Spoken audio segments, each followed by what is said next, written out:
बच्चों, मेरे हाथ में क्या है? अब इस 3 अंकों से कितनी तरह की संख्या बनेगी? सबसे पहले तो 1, 2, 3 है, तो कौन सी संख्या बनेगी? और 122। Very good. अब तुम देखो कि इन 6 अंकों में 3 ही अंक का उपयोग किया गया है, लेकिन तुम देखो कि जो भिन्न भिन्न संख्याएं ब्लैक बोर्ड पे दिखाई दे रही हैं, सबका मान या मूल्य एक ही है क्या? कैसे? अलग अलग अंक का स्थान इसका मतलब क्या हुआ बच्चों? कि अगर अंक का स्थान बदलता है तो संख्या का मूल्य भी बदलता है। तो संख्या सही ढंग से निरूपित हो, सही ढंग से हम उसको प्रदर्शित कर सके, इसके लिए हमें क्या जानना जरूरी है? 4-4 के समूह में तत्पश्चात बड़े समूह में चर्चा कीजिए। आप सभी ने वीडियो में शिक्षक को क्या करते देखा? आप सभी ने वीडियो में विद्यार्थियों को क्या करते देखा? पाठ योजना में आई डू का भाग ओपनिंग से किस प्रकार भिन्न अथवा अलग है? आप ऐसा क्यों सोचते हैं कि शिक्षण के दौरान आई डू शिक्षक क्रियाशीलन की आवश्यकता क्यों?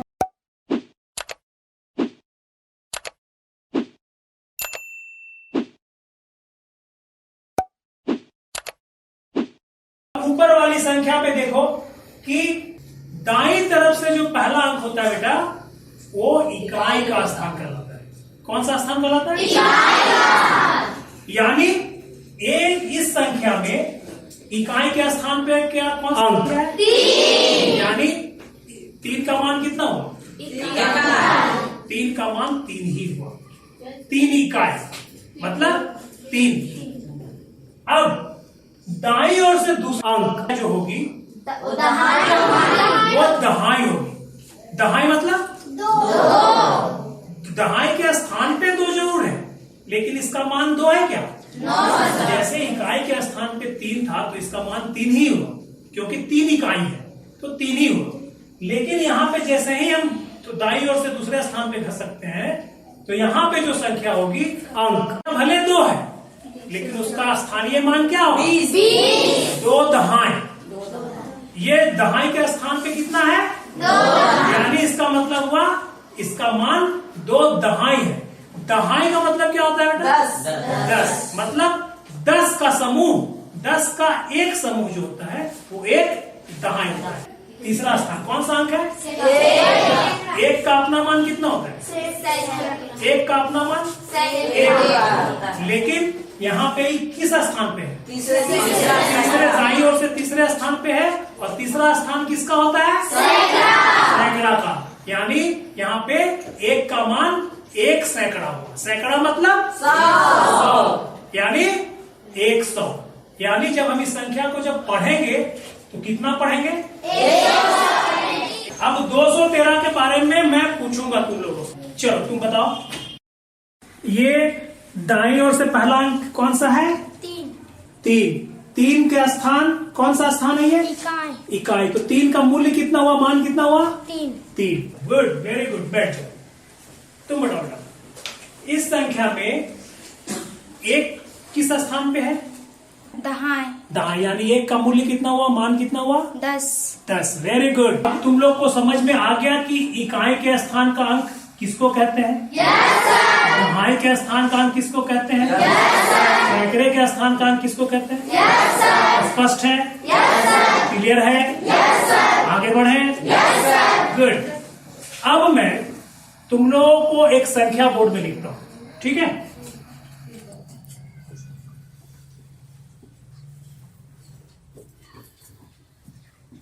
तीन अंक लिख दिया मैंने।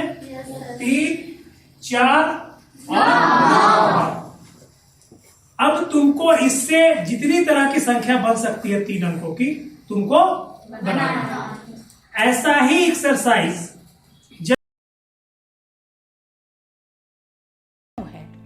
चलिए आईडू के महत्वपूर्ण बिंदु पर चर्चा करते हैं। शिक्षक क्रियाशीलन। बिंदु 1, शिक्षक यह बताते हैं कि बच्चे अपने चिंतन प्रक्रिया का प्रयोग करते हुए कार्यपत्रक पर किस प्रकार कार्य करेंगे। बिंदु 2, कैसे करें। शिक्षक बताते हैं कि कार्यपत्रक पर दिए गए अभ्यास को 3 से 5 चरणों में किस प्रकार हल करना है। शिक्षक पहले से ही ब्लैक बोर्ड पर सिखाने के 3 चरणों को लिख लिया है, जिनके आधार पर शिक्षण कार्य करना है। यह एक बहुत ही अच्छा तरीका है कार्यपत्रक हल करने के लिए। शिक्षक का यह मॉडल बच्चों के लिए अनुकरणीय है। छात्र शिक्षक को इस मॉडल पर कार्य करते हुए देख रहे हैं और वे इसका अनुकरण करेंगे जब यू डू अर्थात छात्र क्रियाशीलन के दौरान उनकी बारी आएगी। बिंदु 3, समझाने के बाद शिक्षक को 1-2 बच्चों से पूछकर यह आश्वस्त हो लेना चाहिए कि बच्चे समझ रहे हैं अथवा नहीं। अगर नहीं समझ रहे हैं तो उन्हें फिर से समझाना चाहिए। शिक्षक स्वयं भी हाउ स्टेप्स प्रयोग करेंगे। रैंडमली कुछ छात्रों से हाउ स्टेप्स का प्रयोग कर कार्यपत्रक हल करने के लिए कहेंगे और इसमें उसकी मदद करेंगे। बिंदु 4, बच्चों को प्रश्न पूछने के लिए प्रोत्साहित करते हैं। चलिए अब छात्र क्रियाशीलन की चर्चा करते हैं। बिंदु 1, छात्र बात को ध्यानपूर्वक सुनते हैं। बिंदु 2, छात्र प्रश्नों के उत्तर देते हैं और अपनी शंकाओं के समाधान के लिए प्रश्न।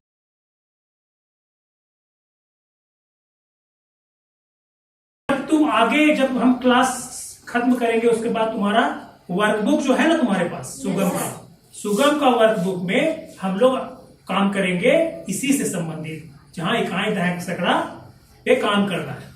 तो उसमें तुमको 3 अंक दिए हुए रहेंगे और उन 3 अंकों से बनने वाली विभिन्न संख्याओं को तुमको लिखना है। सबसे पहले क्या करेंगे, पहला स्टेप हमारा होगा 3 अंकों को यथास्थान रखना। तो इसको हम कैसे समझेंगे कि 3 अंक है, तो 3 अंकों से कौन कौन सी संख्या बन सकती है पहले बताओ। अब जब हम इस तरह की संख्या बना लेंगे तो हम यहाँ पे कौन सा संख्या है, 3, सैकड़ा, यहाँ पे और यहाँ पे यानी इकाई के स्थान पे हमने 9 रखा है, दहाई के स्थान पे 4 और सैकड़े के स्थान पे 3, सैकड़ा में 4 आ गया। इस तरह से अलग अलग स्थान पे हमने बार बार अलग अलग संख्याएं रखी और इस तरह से संख्या बनी। अब जब हम वर्कबुक में काम करेंगे तो पहला काम हम ये करेंगे। अब हम इसी संख्या को अंकों में सुस्पष्ट लिख रहे हैं, ठीक है। ये हमारा दूसरा चरण होगा, दूसरा काम होगा। और अंतिम चरण में हम जब इसे पढ़ेंगे तब शब्दों में लिखेंगे। ये कितना लिखा हुआ है, 300। तब हम इसको लिखेंगे 300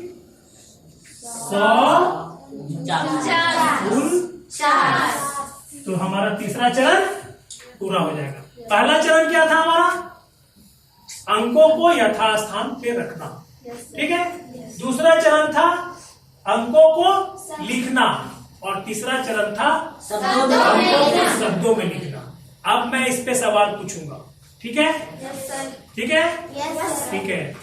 अब कौन बताएगी, तुम बताओ, तुम बताओ। एक अंक मैं ले रहा हूं 294।